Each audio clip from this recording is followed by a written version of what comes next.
അല്ലാഹുവിന്റെ ഹബീബായ നബിയുനാ റസൂലുള്ളാഹി സ്വല്ലല്ലാഹു അലൈഹി വസല്ലം. ഇന്ന് നിക്കാഹുമായി ബന്ധപ്പെട്ട് പറയാനാണെങ്കിൽ ഒരുപാട് പറയാനുണ്ട്. വിശുദ്ധമായ ദീനിൽ നാം കൃത്യമായി അനുഷ്ഠിക്കേണ്ട വിവാഹവുമായി ബന്ധപ്പെട്ട് നടത്തേണ്ട കർമ്മങ്ങൾ നമ്മുടെ ജീവിതത്തിൽ ഇന്ന് എടുത്തു മാറ്റിയതിനു ശേഷം പുതിയ ചായക്കടയുടെ സമ്പ്രദായമാണ്. എന്തൊക്കെ കോലാഹലങ്ങളാ പ്രിയപ്പെട്ട സഹോദരങ്ങളെ. ഏറ്റവും പരിശുദ്ധരായ ഒരു പുതുപെണ്ണും ഒരു പുതുമാരനും അവരുടെ ജീവിതത്തിൽ അവർ ആദ്യമായിട്ട് ഒരു വധുവിനെ സംബന്ധിച്ചിടത്തോളം വളരെ ടെൻഷനിലാണ് ഒരു വീട്ടിലേക്ക് കടന്നു വരുന്നത്. ആ പെൺകുട്ടിയെ കൊണ്ട് സമൂഹം എന്ന് ചെയ്യിപ്പിക്കുന്നത് മറ്റാരുമല്ല, ഈ മുസ്ലിം ഉമ്മത്തും മാത്രമാണ്. പ്രിയപ്പെട്ടവരെ, ഹൈന്ദവ സഹോദരങ്ങളുടെ വിവാഹവേദികൾ നിങ്ങൾ ദർശിച്ചിട്ടുണ്ടാകും. അവരുടെ മതകീയമായ മാനങ്ങൾക്കപ്പുറമായിട്ട് അവർ ഒന്നും ചെയ്യാറില്ല. ക്രൈസ്തവ സഹോദരങ്ങളുടെ വിവാഹവേദികൾ നിങ്ങൾ ഒരു പക്ഷേ കണ്ടു കാണും. ആ വിവാഹവേദികൾ ക്രൈസ്തവ സമൂഹത്തിന്റെ അവരുടെ മതത്തിന്റെ മതകീയ മാനങ്ങൾ കൃത്യമായി പാലിച്ചുകൊണ്ടായിരിക്കും നടത്തുന്നത്. പക്ഷേ വിശുദ്ധ ഇസ്ലാമിന്റെ അനുയായികൾ നാഴികയ്ക്ക് 40 വട്ടം നസീഹത്തും മജ്ലിസുകളും ദീനിയായ ചൈതന്യങ്ങളും ഒക്കെ കേട്ടുകൊണ്ടിരിക്കുന്ന നമ്മുടെ സമുദായത്തിന്റെ മക്കൾ ചെയ്തു കൂട്ടുന്നത്, ഒരു പുതിയ പെണ്ണ് വീട്ടിലേക്ക് കടന്നു വരുമ്പോ പിന്നെ ടീ ഷോപ്പാണ് പ്രിയപ്പെട്ടവരെ. എന്തിനു വേണ്ടി? ആ പുതിയ പെണ്ണും പുതുമാപ്പിളയും കൂടി ചേർന്നിട്ട് വരുന്നവർക്ക് അവർക്ക് വടയും ചായയും ഉണ്ടാക്കിയിട്ട് കൊടുക്കണം. ഏത് സംസ്കാരം വിശുദ്ധ ഇസ്ലാം പഠിപ്പിച്ചിട്ടുണ്ടോ? ഈ സംസ്കാരം വിശുദ്ധ ഇസ്ലാം പഠിപ്പിച്ച സംസ്കാരമാണോ? മാന്യതയോടുകൂടി, പവിത്രതയോടുകൂടി മാന്യമായിട്ട് ഇടപെടേണ്ട ഒരു കരാറ്. ആ കരാറ് നിങ്ങൾ ചായ കൊടുത്തോ, നിങ്ങൾ എന്തോ നിങ്ങൾക്ക് ആവശ്യപ്പെട്ടതൊക്കെ നിങ്ങൾ കൊടുത്തു. പക്ഷേ ഒരു പുതുമാരനെയും ഒരു പുതുനാരിയെയും കൂടി കൊണ്ട് നിങ്ങൾ നടത്തുന്ന ചില പെക്കുത്തുകളുണ്ട് അല്ലെ? JCBയുടെ കൊമ്പിലൊക്കെ പഴയകാലം, ഇപ്പൊ അതൊക്കെ ലേറ്റസ്റ്റ്, അതൊക്കെ മാറിക്കഴിഞ്ഞു. പുതിയ പെണ്ണിനെ ഓഡിറ്റോറിയത്തിൽ നിന്നും വീട്ടിലേക്ക് ആനയിക്കപ്പെടുന്നതിന് കുറെ ഉണ്ടായിരുന്നു. പാളയിൽ, കമുകിന്റെ പാളയിൽ ഇരുത്തിയിട്ട് വലിച്ചഴിച്ചു കൊണ്ടുപോകുന്ന കാഴ്ചകൾ എത്രയോ കണ്ടിട്ടുണ്ട്. അതൊക്കെ ഇന്ന് മാറിക്കഴിഞ്ഞു. ഇന്ന് ലേറ്റസ്റ്റ് മോഡലുകൾ ഓരോ ദിവസവും കഴിഞ്ഞിട്ട് കടന്നു വരുന്നു. അല്ലാഹു നഊദു ബില്ലാഹ്, അല്ലാഹു കാത്തുരക്ഷിക്കുമാറാകട്ടെ. പ്രിയപ്പെട്ടവരെ, വരുന്നവരെ സൽക്കരിക്കണം, വരുന്നവർക്ക് വെള്ളം കൊടുക്കണം അല്ലെ? പുതുമാരൻ സാധാരണ ഇന്നറിട്ടിട്ട്, ഞാനൊരു കണ്ടൊരു കാഴ്ചയാണ്. പുതുമാരൻ ആ ടീ ഷോപ്പിൽ കല്യാണത്തിന്റെ ദിവസം വരുന്നവർക്ക് ചായയും വടയും പൊരിപ്പുകളും ഉണ്ടാക്കി കൊടുക്കാൻ വേണ്ടി സാധാരണ പുരുഷന്മാർ ഉപയോഗിക്കുന്ന ബനിയൻ ഉണ്ടല്ലോ, വെള്ള ബനിയൻ. ആ ബനിയനിട്ട് വെള്ള, നമ്മൾ സാധാരണ നമ്മുടെ നാട്ടിലേക്ക് കൃഷിപ്പണിക്കാർ ഉപയോഗിക്കുന്ന ഒരു തോർത്തുണ്ടാകും. ഇവിടെയൊക്കെ എന്താണ് പറയുന്നത് എനിക്കറിയത്തില്ല. ആ തോർത്തും തലയിൽ ചുറ്റിയിട്ട് വരുന്നവർക്ക് ചായ ഒഴിച്ചു കൊടുക്കുന്ന ദയനീയമായ രംഗം എത്രയോ നമ്മുടെ നാടുകളിൽ നടക്കുന്നു. താരു പഠിപ്പിച്ചു പ്രിയപ്പെട്ടവരെ, ഈ പവിത്രമായ നിക്കാഹിനെ കോമാളിത്തരങ്ങൾ കൊണ്ടും പേക്കൂത്തുകൾ കൊണ്ടും നിറയ്ക്കുവാൻ നമ്മുടെ സമുദായം എന്ന് ആരംഭം കുറിച്ചിട്ടുണ്ടോ അന്ന് മുതൽ നമ്മുടെ സമുദായം നാശത്തിന്റെ വക്കീലാണ്. അല്ലാഹു കാത്തുരക്ഷിക്കുമാറാകട്ടെ, അല്ലാഹു കാത്തുരക്ഷിക്കുമാറാകട്ടെ. പരിശുദ്ധമായ നിക്കാഹിനെ അല്ലാഹു നൽകിയ സാമ്പത്തികത്തിന്റെ അനുഗ്രഹത്തിന്റെ ധിക്കാരം കൊണ്ട് നിങ്ങളത് ചെയ്യരുത്. നിങ്ങൾ മാന്യമായി മറ്റുള്ളവരെ സൽക്കരിച്ചോ, കുഴപ്പമില്ല. നിങ്ങൾ ധാരാളം ഭക്ഷണം കൊടുത്തോ, അതൊന്നും ഇസ്ലാം വിരുദ്ധമായി പ്രഖ്യാപിക്കുന്നില്ല. നിങ്ങൾ മാന്യമായ രീതിയിൽ നിങ്ങൾ എല്ലാം നിർവഹിച്ചോ. പക്ഷേ വിശുദ്ധ ഇസ്ലാം പഠിപ്പിക്കുന്ന മഹനീയമായ കാര്യങ്ങൾ അത് മലീമസമാക്കിയിട്ട് മറ്റുള്ളവർക്ക് മുന്നിൽ അതാണ് ഇസ്ലാം എന്ന് നിങ്ങൾ കാട്ടിക്കൊടുക്കരുത്. അല്ലാഹുവിന്റെ ഹബീബായ നബി സല്ലല്ലാഹു അലൈഹി വസല്ലം തങ്ങൾ പഠിപ്പിക്കുന്ന സംസ്കാരത്തിന് ഇത് വിരുദ്ധമാണ്. വഇന്നൽ മുസ്രിഫീന ഹും അസ്ഹാബുൻ നാർ, നിശ്ചയമായും ദുർവ്യയം ചെയ്യുന്നവർ നരകനിവാസികളാണെന്ന് വിശുദ്ധമായ ഖുർആൻ. ഞാൻ പലപ്പോഴും പറയാറുള്ളത് പോലെ, നിങ്ങളുടെ മക്കളുടെ നിക്കാഹിന് നിങ്ങൾക്ക് ധാരാളം ക്യാഷുകൾ ഉണ്ടായിരുന്നു. ആ മക്കളുടെ നിക്കാഹിന് നിങ്ങൾക്ക് ആവശ്യമായ ക്യാഷ് നിങ്ങൾ ഉപയോഗിച്ചതിന് ശേഷം ബാലൻസ് വരുന്ന ക്യാഷ് കൊണ്ട് നിങ്ങളുടെ ചുറ്റുഭാഗത്തും എത്രയോ പാവങ്ങൾ ഉണ്ടാകും. നിങ്ങളുടെ ചുറ്റുഭാഗത്തും എത്രയോ പ്രയാസപ്പെടുന്നവരുണ്ടാകും. പുരനിറഞ്ഞു നിൽക്കുന്ന എത്രയോ പെൺകുട്ടികൾ ഉണ്ടാകും. ഒരു തരി സ്വർണമില്ലാതെ വിഷമിക്കുന്ന എത്രയോ കല്യാണം മോഹിച്ച് നടക്കുന്ന പെൺകുട്ടികൾ നിങ്ങൾക്കുണ്ടാകും, നിങ്ങളുടെ ചുറ്റുഭാഗത്തുണ്ടാകും. എന്റെ മകന്റെ കല്യാണത്തിന്റെ ബാലൻസ് തുക കൊണ്ട് ആ പ്രിയപ്പെട്ട പെൺകുട്ടിക്ക് ഒരു കല്യാണത്തിനൊരു തരിയെ സ്വർണമെങ്കിലും വാങ്ങാൻ ഞാൻ കൊടുക്കട്ടെ എന്ന് പറഞ്ഞിട്ട് കൊടുത്താൽ അത് എത്രയോ സുന്ദരമാണ്, എത്രയോ മനോഹരമാണ്. അതാണ് വിശുദ്ധമായ ഇസ്ലാമിന്റെ സംസ്കാരം എന്ന് പറയുന്നത്. നിങ്ങളുടെ മകളുടെ നിക്കാഹുമായി ബന്ധപ്പെട്ട് വിവാഹ വിവാഹം നടത്തുമ്പോ നിങ്ങൾ സാമ്പത്തികമായി നിങ്ങൾക്ക് അല്ലാഹു ഒരുപാട് അനുഗ്രഹങ്ങൾ നിങ്ങൾക്ക് നൽകിയിട്ടുള്ളവരാണെങ്കിൽ അതിന്റെ ഒരു ഭാഗത്ത് നിങ്ങൾ ഏതെങ്കിലും ഒരു യതീമായ കുട്ടിയെ നിങ്ങൾക്ക് കല്യാണം കഴിച്ചു കൊടുത്തുകൂടെ? നിങ്ങളുടെ മകളുടെ വിവാഹവേദിയിൽ മറ്റൊരു സാധു പെൺകുട്ടിക്ക് വിവാഹവേദി നിങ്ങൾക്ക് ഒരുക്കിക്കൂടെ? എത്രയോ എത്രയോ മനോഹരമാണ് പ്രിയപ്പെട്ടവരെ. മറിച്ച് നാം ചെയ്തുകൊണ്ടിരിക്കുന്ന പേക്കൂത്തുകള്, മറിച്ച് നാം ചെയ്തുകൊണ്ടിരിക്കുന്ന ഏറ്റവും മ്ലേച്ഛതകള് വിശുദ്ധമായ ഖുർആൻ പറയുന്നു, വഇന്നൽ മുസ്രിഫീന ഹും അസ്ഹാബുൻ നാർ. നിശ്ചയമായും ദുർവ്യയം ചെയ്യുന്നവര് അവര് നരകനിവാസികളാണെന്ന് വിശുദ്ധമായ ഖുർആൻ. ഇന്നൽ മുബദ്ദിരീന കാനൂ ഇഖ്വാനി ശൈത്താൻ. ഇന്നൽ മുബദ്ദിരീന കാനൂ ഇഖ്വാന ശൈത്താൻ. നിശ്ചയമായും ധൂർത്ത് ചെയ്യുന്നവർ അത് പിശാചിന്റെ സഹോദരങ്ങളാണ് അവർ. ഇന്നൽ മുബദ്ദിരീന കാനൂ ഇഖ്വാന ശൈത്താൻ വകാന ശൈത്താനു ലിറബ്ബിഹി കഫൂറാ. വിശുദ്ധ ഖുർആൻ ശൈത്താന്റെ പണിയെന്നറിയോ? അല്ലാഹുവിനോട് നന്ദികേട് കാണിക്കലാണ്. അല്ലാഹുവിനോട് നന്ദികേട് കാണിക്കലാണ് പ്രിയപ്പെട്ടവരെ. അതുകൊണ്ട് വിശുദ്ധമായ ഇസ്ലാം കൽപ്പിച്ച, വിശുദ്ധമായ ഖുർആൻ പഠിപ്പിച്ച രീതിയിലൂടെയുള്ള ഇസ്ലാമിക സംസ്കാരമുള്ള നിക്കാഹുകളും കുടുംബജീവിതങ്ങളും ദാമ്പത്യ ജീവിതങ്ങളുമാണ് നമുക്ക് വേണ്ടത്. അല്ലാഹു അതിന് സൗഭാഗ്യം നൽകി അനുഗ്രഹിക്കുമാറാകട്ടെ. നിക്കാഹുമായി ബന്ധപ്പെട്ട് അല്ലാഹുവിന്റെ ഹബീബായ നബി സല്ലല്ലാഹു അലൈഹി വസല്ലം തങ്ങളുടെ പരിശുദ്ധമായ ഇസ്ലാമിക സംസ്കാരങ്ങളും തിരുചര്യകളും പറഞ്ഞ കൂട്ടത്തിൽ ഒന്ന് പറഞ്ഞു എന്ന് മാത്രമേ ഉള്ളൂ. കാരണം ഈ പരിശുദ്ധമായ റബീഉൽ അവ്വലിലൂടെ എന്റെയും എന്റെ കുടുംബത്തിന്റെയും ഒക്കെ നിക്കാഹ് നടക്കുമ്പോൾ അക്കാര്യം ഞാൻ ശ്രദ്ധിക്കും എന്ന നിശ്ചയത്തോടുകൂടി, പ്രതിജ്ഞയോടുകൂടി നാം നിർവഹിച്ചാൽ നമ്മുടെ ജീവിതത്തിൽ കൃത്യമായും അല്ലാഹുവിന്റെ ഹബീബിന്റെ സ്നേഹം, മഹബ്ബത്ത്, അവിടെയാണ് നമുക്ക് വിജയമുണ്ടാകുന്നത്. ഈ പരിശുദ്ധമായ മീലാദുമായി ബന്ധപ്പെട്ട് ഒരു സ്ഥലത്തുള്ള മീലാദ് യാത്രയിൽ ഷർട്ടൊന്നുമില്ലാതെ വെറും കോമാളികളായിട്ട് സാധാരണ മറ്റുള്ള ഒരു സംസ്കാരത്തെ കടമെടുത്തിട്ട് റസൂലിന്റെ പേരിൽ നടത്തുന്ന പേക്കൂത്തുകൾ നാം കണ്ടു. അതല്ല ഇസ്ലാം, അതൊന്നുമല്ല ഇസ്ലാം. ഇസ്ലാമിനെ നാം പഠിക്കാൻ തയ്യാറാകണം. ഇസ്ലാം നമ്മുടെ സംസ്കാരമായി നമുക്ക് വളരണം. നമ്മുടെ കുടുംബങ്ങളിൽ ഇസ്ലാം വളരണം. തിരുനബി സല്ലല്ലാഹു അലൈഹി വസല്ലം തങ്ങൾ ഓരോ കുടുംബത്തിന്റെയും വിളക്കുകളായി മാറണം. വർത്തമാന കാലഘട്ടത്തിൽ അല്ലാഹുവിന്റെ ഹബീബായ നബി സല്ലല്ലാഹു അലൈഹി വസല്ലം തങ്ങളെ സംബന്ധിച്ച് ചർച്ച ചെയ്തുകൊണ്ടിരിക്കുമ്പോൾ പരിശുദ്ധമായ ദീനുൽ ഇസ്ലാമിന്റെ നിക്കാഹും, ദീനുൽ ഇസ്ലാമിന്റെ നിക്കാഹുമായി ബന്ധപ്പെട്ട് നടക്കപ്പെടുന്ന പ്രവർത്തനങ്ങളും എത്രത്തോളം മ്ലേച്ഛതയിലേക്ക് മാറിക്കൊണ്ടിരിക്കുന്നു എന്ന് എന്നേക്കാൾ കൂടുതൽ നിങ്ങൾക്കറിയാൻ കഴിയും.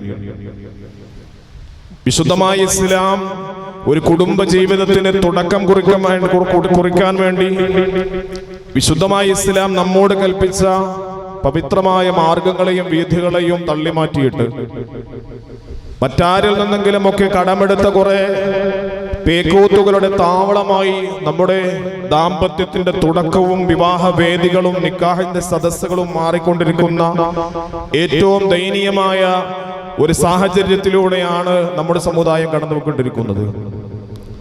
അല്ലാഹുവിന്റെ ഹബീബായ നബി സല്ലല്ലാഹു അലൈഹി വസല്ലം തങ്ങളുടെ പരിശുദ്ധമായ തിരുസുന്നത്തുകൾ നമ്മുടെ ജീവിതത്തിൽ ചർച്ച ചെയ്യാനുള്ള ഏറ്റവും സുന്ദരമായ ഒരു നിമിഷത്തിലൂടെ കടന്നുപോയിക്കൊണ്ടിരിക്കുമ്പോൾ അല്ലാഹുവിന്റെ ഹബീബായ നബി സല്ലല്ലാഹു അലൈഹി വസല്ലം തങ്ങൾ പരിശുദ്ധമായ നിക്കാഹുമായി ബന്ധപ്പെട്ട് നമുക്ക് നൽകിയ കുറെ സംസ്കാരങ്ങളുണ്ട്.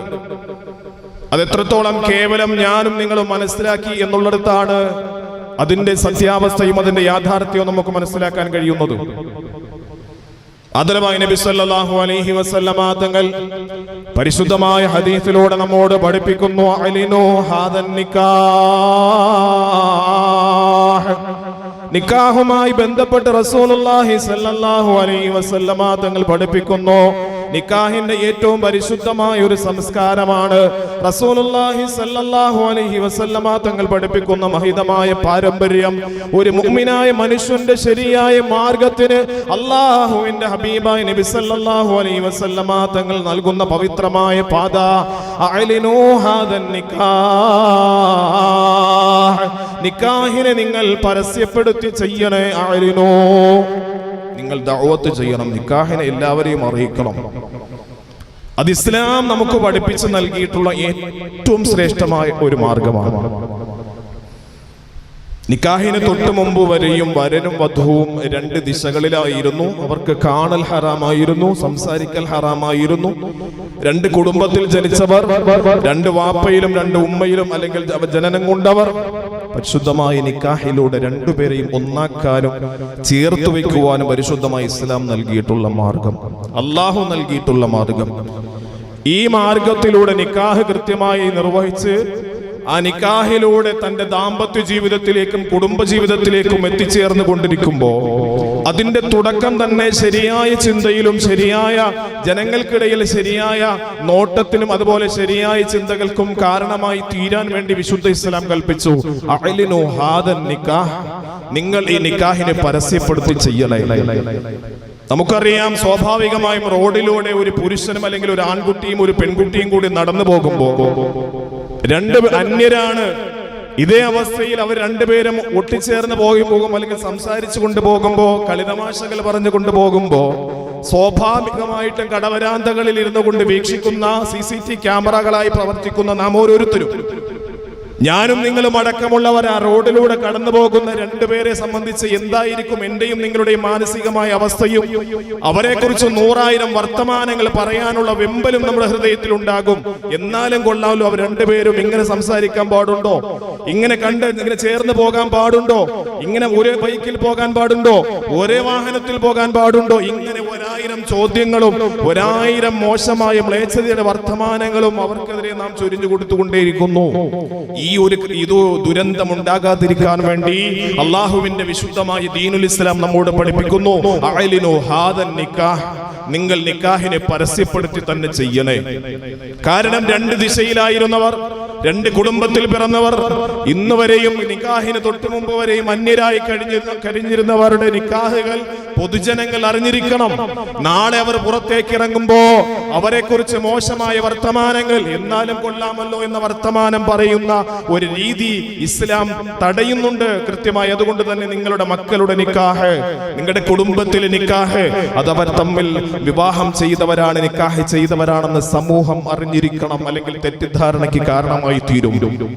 വിശുദ്ധ ഇസ്ലാം പഠിപ്പിക്കുന്നു, അള്ളാഹുവിന്റെ ഹബീബായ നബി സല്ലല്ലാഹു അലൈഹി വസല്ലമ തങ്ങളുടെ പരിശുദ്ധമായ സംസ്കാരം, നിക്കാഹിനെ നിങ്ങൾ പരസ്യപ്പെടുത്തി ചെയ്യണേ. നിക്കാഹിന് വേണ്ടി, കുടുംബത്തിലെ കല്യാണത്തിന് വേണ്ടി, മകളുടെയും മകന്റെയും കല്യാണക്കുറി തയ്യാറാക്കുന്നതിനു വേണ്ടി നെട്ടോട്ടമോടിക്കൊണ്ടിരിക്കുന്ന സമയത്ത്, കല്യാണം വിളിക്കാൻ വേണ്ടി, ക്ഷണിക്കാൻ വേണ്ടി കുടുംബങ്ങളിലേക്കും വീടാന്തരം കയറി ഇറങ്ങുന്ന സമയത്ത് എന്റെയും നിങ്ങളുടെയും ഹൃദയത്തിൽ ഇത് അള്ളാഹുവിന്റെ ഹബീബായ നബി തങ്ങൾ പഠിപ്പിച്ചു തന്ന സംസ്കാരമാണെന്ന ചിന്ത വന്നിട്ടുണ്ടോ? അവിടെയാണ് വിഷയം. ഏതൊരു കാര്യത്തിനും അള്ളാഹുവിന്റെ റസൂല് നമുക്ക് പഠിപ്പിച്ചൊരു ചര്യയ്ക്ക് കിട്ടുന്ന പ്രതിഫലം നമുക്ക് കിട്ടണമോ, എന്റെ ഹബീബ് എനിക്ക് പഠിപ്പിച്ചു നൽകിയ കാര്യമാണെന്ന് തിരിച്ചറിഞ്ഞിട്ട് അതേ നീയത്തോടു കൂടി ചെയ്യുമ്പോഴാണ്. നിക്കാഹിന് കല്യാണം വിളിക്കാൻ വേണ്ടി വീടാന്തരങ്ങൾ നിങ്ങൾ പോയി ക്ഷണിക്കുന്നതിന് നിങ്ങൾക്ക് പ്രതിഫലമുണ്ട്, റസൂലുള്ളാഹി പഠിപ്പിച്ചു. കാരണം എന്തേ? അത് ഇസ്ലാമിന്റെ സംസ്കാരമാണ്. അത് ഇസ്ലാം റസൂലുള്ളാഹി തങ്ങളിലൂടെ നമുക്ക് പഠിപ്പിച്ച മഹത്തായ കർമ്മമാണ്.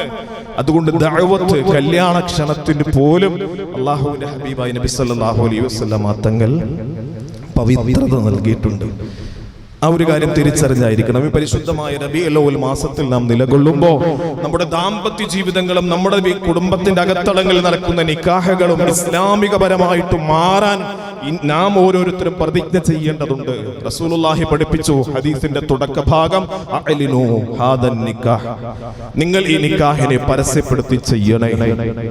വജഅലൂഹാ ഫിൽ മസാജിദി, പരിശുദ്ധമായ നിക്കാഹുമായി ബന്ധപ്പെട്ട് റസൂലുള്ളാഹി തങ്ങളെ രണ്ടാമത് നമ്മോട് പഠിപ്പിക്കുന്നു. ആ ഹദീസിന്റെ തുടർച്ചയായിട്ട്, വജഅലൂഹാ ഫിൽ മസാജിദ്, അത് പള്ളികളിൽ വെച്ച് തന്നെ നടത്തണേ. ആ നിക്കാഹ് നടത്തുമ്പോൾ പള്ളികളിൽ വെച്ച് തന്നെ നടത്തണേ. ഇന്ന് രണ്ടുപേരും, വധുവിന്റെ ആൾക്കാരും വരന്റെ ആൾക്കാരും തമ്മിൽ ഭാഷ്യക്കാരാണ്. ഇങ്ങനെ സ്വാഭാവികമായിട്ടും നടക്കാറുള്ളത്. വധുവിന്റെ ആൾക്കാർ പറയും നമുക്ക് ഓഡിറ്റോറിയത്തിൽ മതി, ചെറുക്കന്റെ ആൾക്കാർ പറയും നമുക്ക് ഓഡിറ്റോറിയത്തിൽ. രണ്ടുപേരും വധുവിന്റെ ആൾക്കാരോട് ചോദിച്ചു നിക്കാഹ് എവിടെ വെച്ചാ? അപ്പൊ പറയും അത് വരന്റെ വീട്ടുകാർ പറഞ്ഞു ഓഡിറ്റോറിയത്തിൽ മതി. പിന്നെന്താ മതി, ആർക്കാ കുഴപ്പം? വരന്റെ ആൾക്കാർ പറയും ഓഡിറ്റോറിയത്തിൽ മതി, വധുവിന്റെ ആൾക്കാർ പറയുന്നു ഓഡിറ്റോറിയത്തിൽ മതി.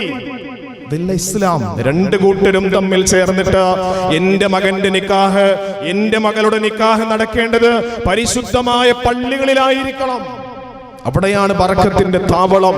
നിങ്ങളുടെ മകന്റെയും മകളുടെയും ജീവിതത്തിന്റെ തുടക്കം കുറിക്കപ്പെടാൻ വേണ്ടി പോകുന്ന ദാമ്പത്യത്തിന്റെ പരിശുദ്ധമായ പരവതാനി വിരിച്ചിട്ട് ആ പരിശുദ്ധമായ ജീവിത കർമ്മത്തിലേക്ക് കാലെടുത്തു വയ്ക്കാൻ പാദമൂന്നാൻ പോകുന്ന എന്റെ മകളുടെയും എന്റെ മകന്റെയും നിക്കാഹ് നടത്തേണ്ടത് അത് പരിശുദ്ധമായ പള്ളികളിൽ വെച്ചായിരിക്കണം. അള്ളാഹുവിന്റെ റഹ്മത്തിന്റെ മാലാഖമാർ കോരിച്ചൊരിഞ്ഞുകൊണ്ടിരിക്കുന്ന അനുഗ്രഹ വർഷങ്ങൾക്കിടയിൽ എന്റെ മകന്റെ നിക്കാഹ് നടക്കണം, എന്റെ മകളുടെ നിക്കാഹ് നടക്കണമെന്ന് പ്രതിജ്ഞ ചെയ്യുക എന്നുള്ളത് പരിശുദ്ധമായ അള്ളാഹുവിന്റെ ദീനാണ്. അത് അള്ളാഹുവിന്റെ റസൂൽ സല്ലല്ലാഹു അലൈഹി വസല്ലമ തങ്ങളുടെ പരിശുദ്ധമായ സംസ്കാരമാണ്. അതിനേക്കാൾ അപ്പുറം ഇനി ഒരൊറ്റ സ്ഥലവും ഇല്ല. ചിലരൊക്കെ പറയാറുണ്ട്, ചില നിക്കാഹിനൊക്കെ ചൊല്ലുമ്പോൾ ഓഡിറ്റോറിയത്തിന്റെ ഒരു ഭാഗം നിക്കാഹിന് വേണ്ടി മാറ്റിവെച്ചിട്ടുണ്ട് എന്ന് പറഞ്ഞാൽ അവിടെ പുരുഷന്മാരും മാത്രമേ കാണത്തുള്ളൂ, സ്ത്രീകളൊന്നും ഇല്ല. എന്നിട്ടൊരു ന്യായം പറയാറുണ്ട്, ഉസ്താദേ നല്ല പരിശുദ്ധമായ സ്ഥലം, ഇവിടെ വേറെ ഒന്നുമില്ല. എന്റെ പ്രിയപ്പെട്ട സഹോദരങ്ങളെ, പള്ളിയേക്കാൾ ഭൂമിയിൽ ഏറ്റവും ശ്രേഷ്ഠമായ ഒരു സ്ഥലം ഇല്ല. അതിന് ഓഡിറ്റോറിയത്തിൽ എത്ര നല്ല മനോഹരമായ സെറ്റപ്പ് നിങ്ങൾ ചെയ്താലും അള്ളാഹുവിന്റെ പരിശുദ്ധമായ പള്ളികൾക്കപ്പുറം ഒരു സ്ഥലമില്ല. അള്ളാഹുവിന്റെ ഹബീബായ നബിത്തങ്ങളുടെ സംസ്കാരവും ആ വിശുദ്ധമായ സുന്നത്തും എന്റെ മകളുടെയും എന്റെ മകന്റെയും ജീവിതം കുറിക്കുന്നതിന്, തുടക്കം കുറിക്കപ്പെടുന്നതിന് അത് പരിശുദ്ധമായ പള്ളികൾ തന്നെയാകണം. പള്ളികളിലായിരിക്കട്ടെ. റസൂലുള്ളാഹി സ്വല്ലല്ലാഹു അലൈഹി വസല്ലം പ്രതിജ്ഞ ചെയ്തോ, നിങ്ങളുടെ കുടുംബത്തിൽ നിക്കാഹ് നടക്കുമ്പോൾ എത്ര വലിയ കുടുംബത്തിലേക്ക് വിവാഹം ചെയ്തയച്ചാലും, എത്ര സാമ്പത്തിക സ്രോതസ്സുള്ള കുടുംബത്തിലേക്ക് മക്കളെ വിവാഹം ചെയ്തയച്ചാലും, നിങ്ങളുടെ മക്കളുടെ വിവാഹത്തിനും കുടുംബ ജീവിതത്തിനും അവരുടെ സന്തോഷകരമായ ദാമ്പത്യ മലർവല്ലരിയിലേക്ക് കാലെടുത്ത് വെക്കുന്നതിനും പരിശുദ്ധമായ പള്ളികൾ കാരണമാകണം. അത് ബർക്കത്തിന്റെ സങ്കേതങ്ങളാണ് പള്ളികൾ. റസൂലുള്ളാഹി സ്വല്ലല്ലാഹു അലൈഹി വസല്ലമ തങ്ങൾ രണ്ടാമത് പറഞ്ഞത് വജഅലൂഹാ ഫിൽ മസാജിദ്, പള്ളികളിൽ വെച്ച് നിങ്ങളുടെ നിക്കാഹ് നടത്തണേ, നിങ്ങളുടെ നിക്കാഹുകൾ പള്ളിയിൽ വെച്ചാകണേ. ശഫീഉനാ റസൂലുള്ളാഹ് വളിരിബു അലൈഹി ബിദ്ദുഫൂഫ്. മൂന്നാമത്തെ സംഗതി റസൂലുള്ളാഹി സ്വല്ലല്ലാഹു അലൈഹി വസല്ലമ തങ്ങൾ പഠിപ്പിച്ചു, പരിശുദ്ധമായ റബീഉൽ അവ്വലിന്റെ ഏറ്റവും സുന്ദരമായ നിമിഷത്തിൽ ഞാനും നിങ്ങളും ഒരുമിച്ച് കൂടിയിരിക്കുമ്പോ അള്ളാഹുവിന്റെ ഹബീബായ നബി തങ്ങളുടെ സുന്നത്തുകൾ എന്റെയും നിങ്ങളുടെയും കുടുംബ ജീവിതങ്ങളിലേക്ക് ചേർത്ത് വെക്കട്ടെ. എത്ര പേർക്ക് അവരുടെ കുടുംബങ്ങളിൽ റസൂലിനെ കൊണ്ടെത്തിക്കാൻ കഴിഞ്ഞിട്ടുണ്ട്? എത്ര വീടകങ്ങളിൽ അള്ളാഹുവിന്റെ ഹബീബ് കടന്നു വന്നിട്ടുണ്ട്? എത്ര സുന്നത്തുകൾ നമ്മുടെ ജീവിതത്തിൽ ചെയ്യാൻ കഴിഞ്ഞിട്ടുണ്ട്? പ്രിയപ്പെട്ടവരെ, ഞാനും നിങ്ങളും ഒന്ന് ചിന്തിക്കണേ. റസൂലുള്ളാഹി സ്വല്ലല്ലാഹു അലൈഹി വസല്ലമ തങ്ങൾ പരിശുദ്ധമായ ഒരു ഹദീസിന്റെ അവസാന ഭാഗമായിട്ട് മൂന്നാമത്തെ കാര്യമായിട്ട് പറഞ്ഞു, വളിരിബു അലൈഹാ ബിദ്ദുഫൂഫ്. വളിരിബു അലൈഹാ ബിദ്ദുഫൂഫ്, നിങ്ങളുടെ നിക്കാഹിൽ ദഫ് മുട്ടണേ. ശഫീഉനാ റസൂലുള്ളാഹി. ഇന്ന് അതൊക്കെ മാറിപ്പോയി എന്റെ പ്രിയപ്പെട്ട സഹോദരങ്ങളെ. ദഫൊക്കെ മാറി, ദഫിന്റെ കാലമൊക്കെ പോയി. ഇസ്ലാമിക തനിമയുള്ള ദഫൊക്കെ മാറി. ഇന്ന് ഡിജയും ഡാൻസുമാണ്. പരിശുദ്ധമായ മീലാദുമായി ബന്ധപ്പെട്ട് പറയാതിരിക്കാൻ നിർവാഹമില്ല. എത്രയോ സ്ഥലങ്ങളിൽ അള്ളാഹുവിന്റെ ഹബീബിന്റെ പേരിൽ നടത്തപ്പെട്ട ദഫ് അല്ലെ, ഓരോ സ്ഥലങ്ങളിൽ നമുക്ക് കാണാം. ഇനി മെഗാ ദഫ് മത്സരങ്ങളുടെ കാലമാണ് റബീഉമായി ബന്ധപ്പെട്ട്. നിങ്ങളൊന്ന് ചെന്ന് നോക്കിക്കേ, സുബ്ഹാനല്ലാഹ്, അവിടെ ദഫ് ഒന്നുമല്ല നടക്കുന്നത്. അവിടെ ദഫ് ഒന്നുമല്ല നടക്കുന്നത്. ഇസ്ലാമിക തനിമയുള്ള ദഫല്ല അവിടെ നടക്കുന്നത്. 99.4% സ്ഥലങ്ങളിലും അനുഭവത്തിന്റെ വെളിച്ചത്തിൽ കാണാൻ നമുക്ക് അവസരം കിട്ടിയതിന്റെ കാരണത്താൽ പറയുന്നു, പ്രിയപ്പെട്ടവരെ, അവിടെയൊക്കെ നടക്കുന്ന മത്സരങ്ങളും അവിടെയൊക്കെ നടക്കുന്ന ദഫുകളും ഒക്കെ ഇസ്ലാമിക തനിമയുള്ള ദഫല്ല. അത് ഡിജെ അല്ലെങ്കിൽ ഡാൻസ്. അള്ളാഹു കാത്തുരക്ഷിക്കുമാറാകട്ടെ. ഉമ്മത്തിന്റെ അവസ്ഥ വളരെ പരിതാപകരമാണ്. ഉമ്മത്തിന്റെ അവസ്ഥ ദയനീയമാണ്. ഇത് കാണാനാണ് നമുക്ക് കൂടുതൽ ഇഷ്ടവും. ഒരു നസീഹത്തിന്റെയോ ഒരു സദസ്സിന്റെയോ ഒക്കെ ഒരു ദീനിയായ ചൈതന്യമുള്ള ആത്മീയ പരിവേഷം നൽകുന്ന ഒരു മജ്‌ലിസ് സംഘടിപ്പിച്ചാൽ ആരും ഉണ്ടാകില്ല. പരിപാടി വിജയിക്കണമെങ്കിൽ നോട്ടീസിൽ എന്ത് വേണം? ദഫിന്റെ പേര് വേണം. പിന്നെ നമ്മുടെ ഇത്തമാരും മിക്കമാരും ഒക്കെ സന്ധ്യാസമയം, ഞാൻ ഇവിടെ വന്ന സമയത്ത് നമ്മുടെ പരിസരത്തൊരു സ്ഥലത്ത് ഒരു പ്രോഗ്രാം, ഞാൻ വേറെ മറ്റൊരു സ്ഥലത്തേക്ക് പോയി വന്ന, ഞാനും 2-3 സുഹൃത്തുക്കളുണ്ട്. അപ്പൊ അവിടെ പരിസരത്ത് ഒരു പ്രസിദ്ധനായ ഒരു പ്രഭാഷകന്റെ പ്രസംഗം അന്ന് നടക്കുകയാണ്. അപ്പൊ ഞാനൊരു യാത്ര കഴിഞ്ഞ് ഇങ്ങോട്ട് മടങ്ങി വരുന്ന സമയത്ത് നോക്കുമ്പോൾ പ്രവാചകൻ എന്നെ പരിചയമുള്ള ആളാണ്. അദ്ദേഹം വാഹനത്തിൽ വന്നിറങ്ങി സ്റ്റേജിലേക്ക് പോകുന്നു. അപ്പൊ അതിനു മുമ്പ് അവിടെ നടന്നത് ദഫ് പ്രോഗ്രാം ആയിരുന്നു. നോക്കുമ്പോൾ മഴ പെയ്ത് തോന്നുന്നത് പോലെ എല്ലാവരും സ്ത്രീകളും കുട്ടികളും ഒക്കെ എന്ത് ചെയ്യുന്നു, സദസ്സിൽ നിന്ന് വീട്ടിലേക്ക് പോവുകയാണ് ദഫ് കണ്ടിട്ട്. ഇനി അടുത്ത പ്രോഗ്രാം എന്ന് പറയുന്നത് എന്തെന്നറിയോ, അത് ഉസ്താദിന്റെ പ്രസംഗമാണ്. ആ പ്രസംഗം ഞാൻ അത്ഭുതപ്പെട്ടു പോയി. കാരണം അവിടെ നസീഹത്ത്, ഉസ്താദിന്റെ നസീഹത്ത് കേൾക്കാൻ അവിടെ ആരുമില്ല. ഒരു 5-6 പേര് മാത്രം അവിടെ ഇരിക്കുന്നു. ഇതാണ് നമ്മുടെ സമൂഹത്തിന്റെ അവസ്ഥ. പ്രിയപ്പെട്ടവരെ, അള്ളാഹു കാത്തുരക്ഷിക്കുമാറാകട്ടെ.